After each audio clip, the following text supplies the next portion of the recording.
Bismillahirrahmanirrahim. Alhamdulillahirabbil alamin. Wa bihi nasta'in ala umri dunya wa din. Wa sallallahu wa sallam ala sayyidina Muhammadin wa ala alihi wa sahbihi wa man tabi'ahum bi ihsanin ila yaumiddin. Subhanaka la ilma lana illa ma 'allamtana innaka antal alimul hakim.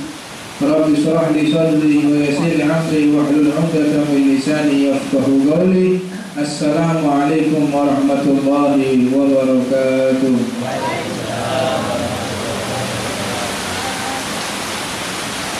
Qala radhiyallahu ta'ala anhu wa bughdhu dunya wa adawatu nafsi wa syaitan wa mahabbatullah wa rasulihi wa sahabatihi wa ahli baiti wa tabi'ina wa salihin wa ridha 'anillah wa tawakkulu 'alaihi wa ghairu dhalik minal wajibati qalbiyyah al-mundiyah. Al-Imam Al-Habib Ahmad bin Zaid Al-Habsyi, beliau mengatakan dalam kitabnya, di antara salah satu termasuk ketaatan hati yaitu ketika seseorang wabughdhu dunia, ketika seseorang telah membenci dunia. Dipertegas oleh Nabi Muhammad SAW dalam hadis Sahih Al-Bukhari, hubbu dunya ra'si kulli khati'ah. Cinta kepada dunia ini pusat daripada keburukan. Cinta kepada dunia di sini perlu kita dalami. Apa sih makna daripada dunia? Makna daripada dunia dikatakan oleh Al-Imam Ahmad bin Zaid Al-Habsyi, dunia ini adalah satu perkara atau satu benda atau satu fasilitas yang membuat dia semakin jauh atau lalai kepada Allah Subhanahu wa ta'ala. Inilah dunia. Jadi dunia itu bukan rumah. Bughdhu dunia, sebagai orang yang hatinya taat harus membenci dunia. Oh, kalau benci dunia nggak perlu dong kita punya rumah, nggak perlu dong kita punya harta yang banyak, nggak perlu dong kita punya mobil. Bukan seperti itu yang dimaksud bughdhu dunia. Yang dimaksud orang-orang yang membenci dunia yaitu apapun yang berkaitan dengan dunia, yaitu apapun yang berkaitan dengan sesuatu yang membuat dia lalai dan semakin jauh dari Allah Subhanahu wa ta'ala. Rumah dia ini rumah dunia atau rumah akhirat, tergantung. Rumah dia yang tingkat 10 pun dikatakan itu rumah akhirat ketika rumah tersebut digunakan untuk menaungi anak istrinya, digunakan untuk berbuat taat, digunakan untuk berbuat yang mulia, maka rumah tersebut tidak dikatakan dunia, tapi dikatakan akhirat. Begitu juga dengan mobil. Dia punya mobil yang bagus. Mobil ini menjadi mobil dunia atau mobil akhirat, tergantung dia memfungsikan. Kalau mobil tersebut digunakan untuk ke tempat-tempat maksiat, digunakan untuk menyombongkan diri, digunakan untuk menjauhi perintah Allah, maka mobil tersebut menjadi mobil dunia. Begitu juga dengan harta. Dia menumpuk harta bermiliar-miliar, beratus-ratus miliar, tidak ada masalah. Islam menganjurkan jika seseorang bernumpuk-numpuk harta, tidak ada masalah. Yang jelas bagaimana dia mensubsidikan uang tersebut, bagaimana cara dia mengeluarkan zakat uang tersebut. Jika zakatnya tepat, jika tempat subsidinya tepat, maka dikatakan harta tersebut adalah harta akhirat.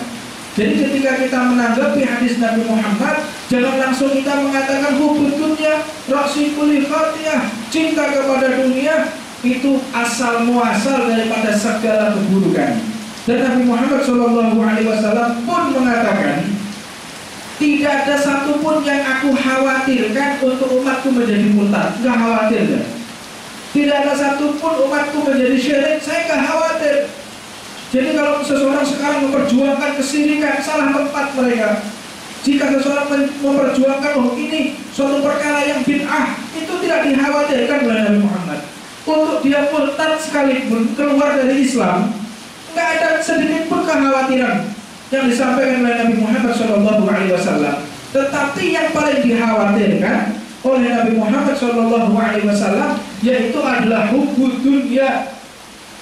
Sehingga Rasulullah SAW mengatakan fasadatul ummah min fasadatul umara, bejatnya umat itu karena bejatnya para umara, para pejabat. Wa fasadatul umara min fasadatul ulama, dan bejatnya para umara ini bejatnya para ulama. Dan apa yang menyebabkan bejatnya ulama? Wa fasadatul ulama yuhibbul mal wal jah. Ini yang merusak daripada tatanan dunia, yang asal atau pangkal utamanya ada di sini. Apa itu? Hubbud dunya. Ketika seseorang berdakwah, yang dipikirkan dapat amplop berapa ya? Ketika dia berdakwah, yang dipikirkan saya nanti dapat apa ya? Ketika mereka berdakwah, yang dipikirkan saya nanti akan dapat pujian atau cacian ya. Jika mereka mengkaitkan ketika di dalam bentuk dakwahnya dikaitkan dengan segala sesuatu yang bersifat dunia, maka dia akan dihinakan oleh Allah Subhanahu wa Ta'ala. Dan di hatinya akan dibuat sempit, hatinya dibuat kecil, hatinya dibuat fakir oleh Allah Subhanahu wa Ta'ala. Maka perlu kita ketahui, khususnya untuk para pendakwah, khususnya orang-orang yang terlibat di dalam berdakwah, jangan sedikit pun kita melihat atau kita mempertimbangkan ketika berdakwah itu dari sisi dunia, tapi dari sisi manfaat, sisi respon masyarakat. Dan di dalam kitabnya Tauhidun Nabi dikatakan di situ yang paling tepat ketika orang berdakwah yaitu yang bagaimana orang yang bisa mengamalkan apa yang kita sampaikan. Paling tidak itu pertimbangan kita, jangan di situ. Di sini aja. Jangan di situ, Pak. Nanti terhalang barokah.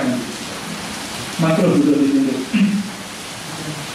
Maka dikatakan di situ seseorang dikatakan hubbud dunya itu adalah orang-orang yang mencintai dunia atau menggunakan fasilitas yang Allah titipkan kepada dia untuk melanggar perintah Allah, untuk tidak mengerjakan perintah Allah. Ini adalah dunia. Dan orang-orang salah berpikir hubbud dunia ini harus marah. Kita nggak perlu kerja, kita nggak perlu mengumpulkan dunia, kita nggak perlu untuk menabung yang begitu banyak. Salah mereka, salah pemahaman, salah petafsiran. Ini salah paham orang yang seperti itu. Jadi kita harus kaya, kita harus maju, kita harus lebih unggul daripada orang-orang yang kafir. Karena di dalam satu riwayat, ketika Sayyidina Utsman bin Affan diberi kesempatan oleh Allah, diberi kesempatan oleh Rasulullah untuk menyaingi orang-orang kafir, yaitu dengan cara ekonomi. Ketika Sayyidina Utsman bisa menyaingi mereka secara ekonomi, dengan sangat singkat mereka dapat menguasai daripada umat. Jadi yang paling utama di dalam satu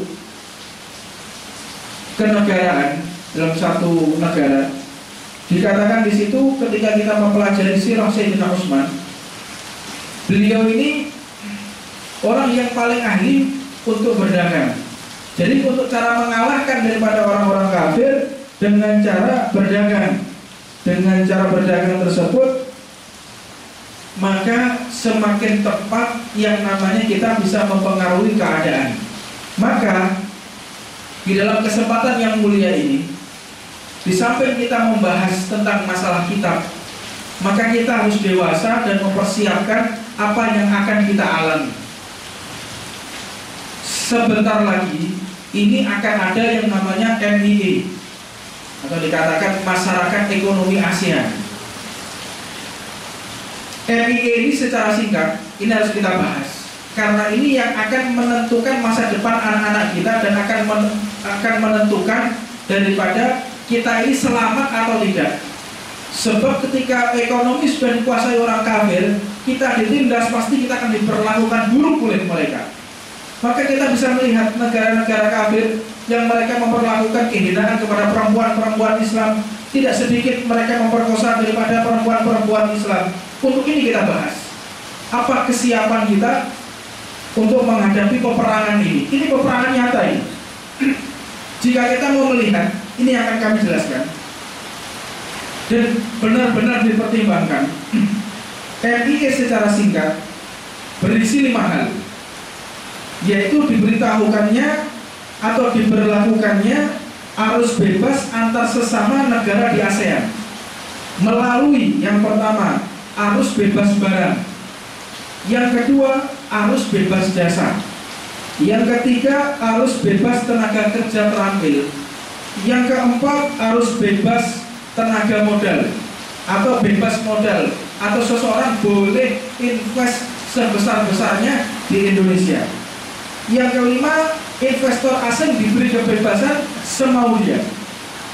Ini akan terjadi pasar bebas. Kita bisa bayangkan, kita mau kemana nanti? Kalau yang belum punya rumah, ngontrak, kalau kontrakannya 1 tahun 100 juta, kita mau tidur di mana coba? Kita akan ngemper. Umat Islam akan ditindas, kita akan menjadi babu, dan kita bisa bayangkan berapa juta orang yang akan dimurtadkan oleh mereka. Ini satu ancaman yang nyata. Ini peperangan yang akan kita hadapi. Jadi mereka ini menyusup dengan kata-kata proxy war atau perang proxy, atau perang yang tidak menggunakan senjata, perang yang tidak menggunakan peluru, tidak menggunakan bom, tapi mereka menggunakan budaya dan ekonomi. Dan saat ini, kalau kita mempelajari dalam strategi peperangan, kita akan paham kalau kita ini dalam keadaan ancaman yang nyata. Coba kita bisa bayangkan, kalau kontrakan rumah 100 juta misalnya, saya bingung mau kontrak di mana nanti.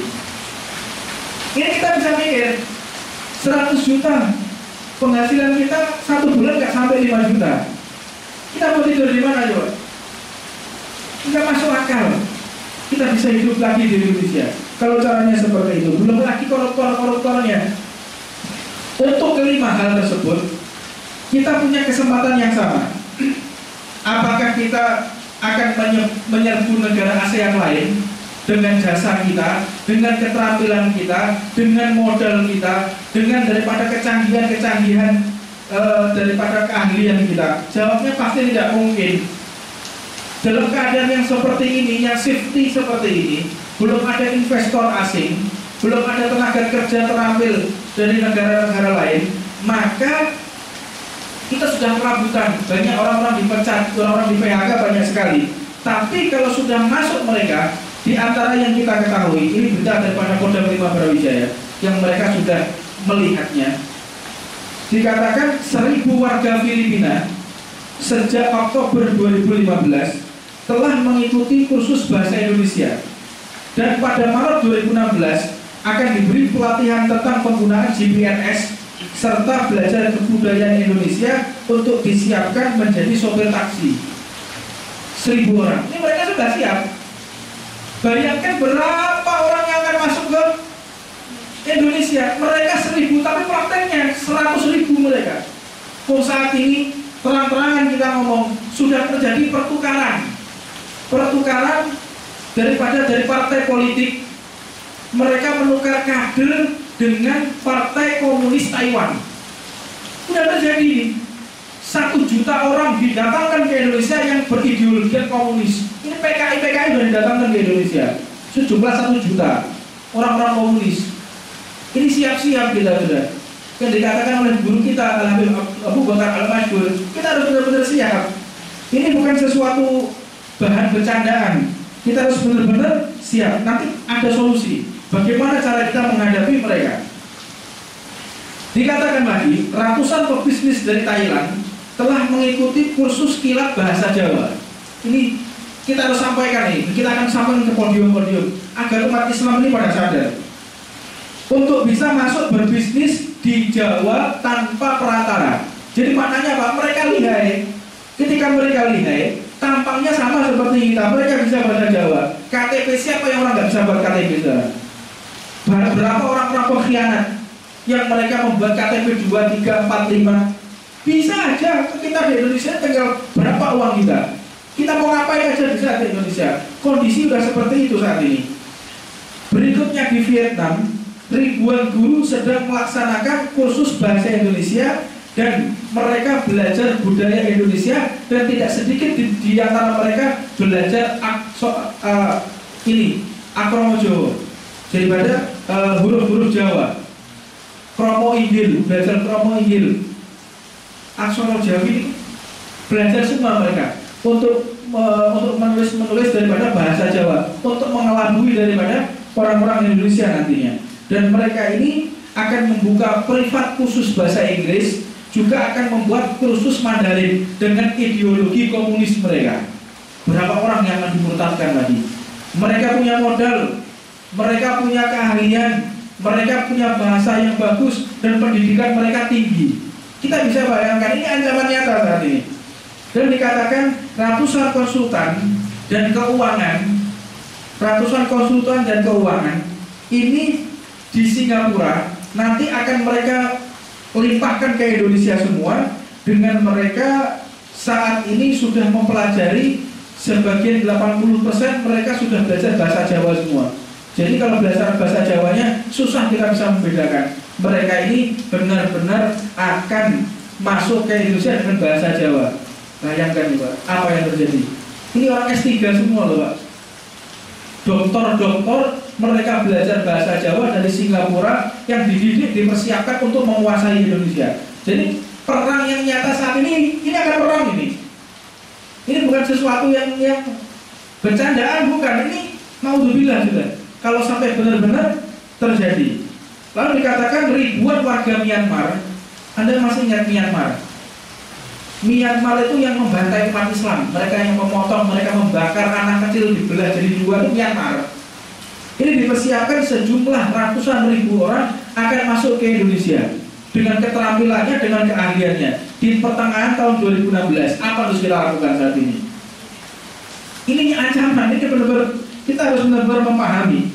Lalu dikatakan di situ ada satu hal, kita tetap di Indonesia atau kita hijrah. Kalau dengan keadaan seperti ini, kita akan menjadi pembantu mereka.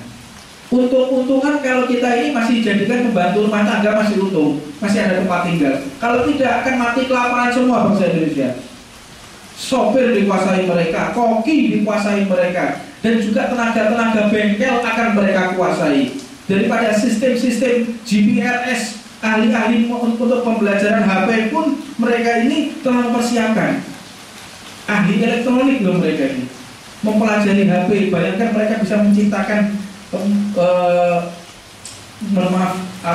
yang barang tiruan seperti handphone yang tiruan itu apa namanya? Astagfirullahaladzim.